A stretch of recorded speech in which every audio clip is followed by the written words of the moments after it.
Here's to absence of 4 weeks. No, 6 weeks. Mm. I think. It's been a while since we've had a chance to get together. Been on holiday.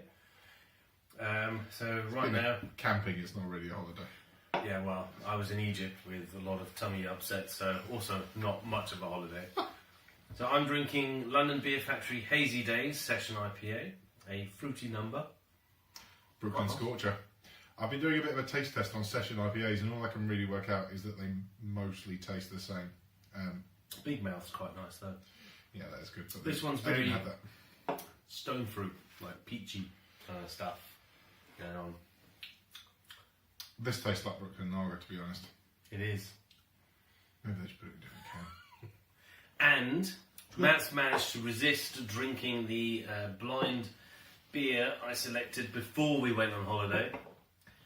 So, and I've been looking forward to this because I haven't tasted this before either. It's one of those.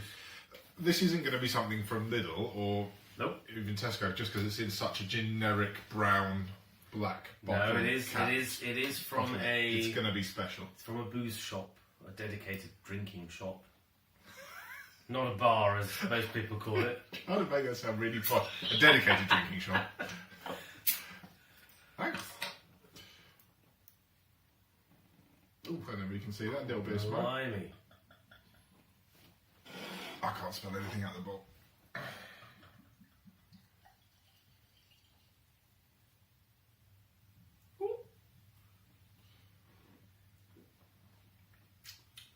It's a lively one. Slightly hazy. Good head. Slightly hazy, sort of two-finger white head. A little bit of, well, I've got a little bit of crumb or something, could be yeast. Could be an ant. These supposed to be on the shelf for a while. Oh wow, there's loads of yeast at the bottom of it. That's going to get more cloudy. Oh, that's what it was then. Yeah, mine's a lot more cloudy.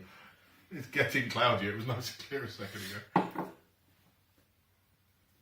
Okay, so bottle conditioned, just because of the amount of yeast in the bottom of it. You look like hanging around. Not today. Plus, for the foam, it's not. You can't really smell that much. I mean, it might be just because I've been drinking IPA, but it's almost like an IPA to me. It has a very fruity nose. It doesn't taste like it smells. I'm going to blow some of the foam off this with a mouthful. It's also not as fizzy as it would appear. It's not very crisp, the fizz. It's very soft. It disappears, the fizz, actually. I'm not getting... it's actually quite hard to see because it's gone so cloudy. It's almost gone like a Nipa. So I'm starting to question whether this might be a Nipa. It is a bit juicy, isn't it? I've forgotten actually what it actually is. That's cool. I know the brewery. Double blind. But I've forgotten what kind of beer it is. So yeah, it's a double blind in a way. I think... Oh, actually, it tastes a lot better breathing back than it does on the first taste. Breathing back, getting quite peachy notes. Well, it's got sort of like an orange juice character to it. In a good way, though. Yeah. Not like a horrible... Not like a sour... orange squash beer. Not orange squash. I mean like a fresh one. Like you say, like it's got a New England IPA character. Oh, it's getting better, actually. It's out of the can and the head's gone. The head's not hung around because there really isn't any carbonation at all to speak of. Like, you know, it's still got some head for the fact that it's not that carbonated. It's a bit of an odd one. I don't know. I hope it hasn't lost the carbonation. It was meant to have it. Because it's been hanging around in my fridge for so long. It doesn't seem flat. Right, go for it. Country, alcohol, style. I think this is a relatively small UK brewery. I don't know which one. I'm going to say it's definitely an IPA. I don't know if it's a New England IPA, but it's an IPA of a sort, and I think it's worryingly strong. I would probably say just over 6%. A little bit of bitterness now. Yeah, it's changing in the glass, actually. A bit. I don't think we should reveal this just yet, because it's changing. And I could change my mind, because it's my prerogative. Quite a few bubbles there, though. It's got sort of gentle spritz. It's nice though. Like you say, it's like it does feel quite heavy. It's really nice, but compared to, like I say, I've been drinking some session IPAs today just to compare it to a session IPA. You're going to know you've drunk this. It has a lot of fruit notes. There's no resiny hopness or anything like that. There's some hot bitterness. Hot bitterness, but there's no resin. There's no like. No, it's not piney. Yeah, no pine or anything like that going through it. It's just pure fruit. So I'm guessing New World hops, maybe some Centennials, something like that. Well, depends what the label will say. I've been reading the back of a lot of IPA cans today, so I've just reciting some things I remember. I've got all the blurb, everything I need. Yeah, what's in this? Maybe there's some that match. I find it interesting, mate. Brooklyn cans, slightly bigger than European cans. 355ml. I wonder if that's because they were in Imperial originally. Yeah, maybe. Anyway, back to the topic at hand. I think, I'm not changing my opinion. I still think it's an IPA. I still think it's over 6%. I still think it's a small brewery, and I don't imagine there's much of this going around, so I'm going to enjoy it. I might be totally wrong. It could be from Tesco. I want to unveil it. Pardon me. And I tried to sneakily grab a look at this a couple of weeks ago when I was tipsy. I'll let you open. And it was very well wrapped, so I could. There should only be one strip of. See, I'm not about certain things. It's a brewery I know well, London brewery.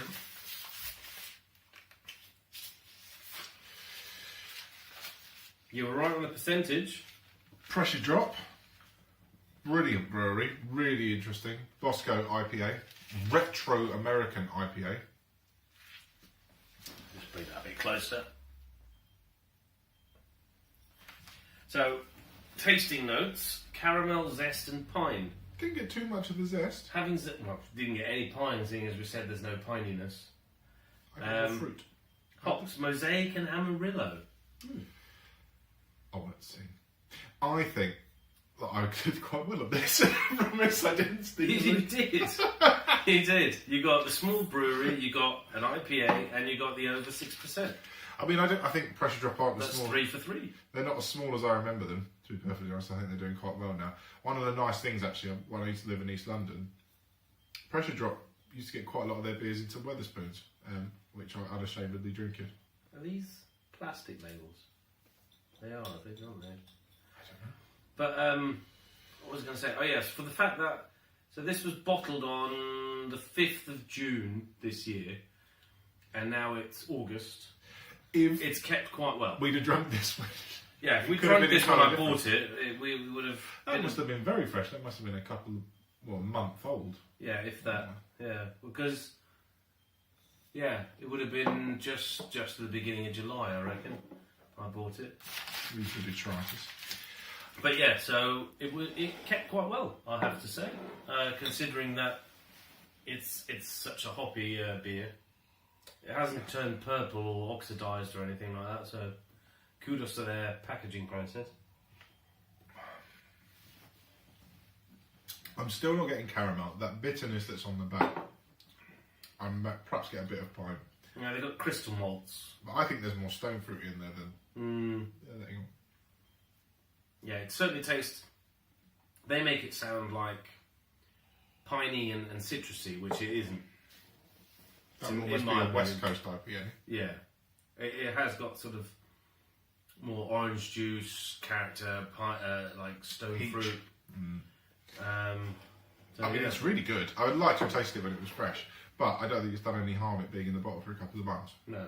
Well, that's what we get for being lazy, I suppose. I And think going on saying holiday. being lazy and not And going on drinking holiday. beer is an awkward thing to Oh, have. well, we did drink beer. Just not this one. I drank a lot of cooking lager over the last couple of months. I had Egyptian Peroni.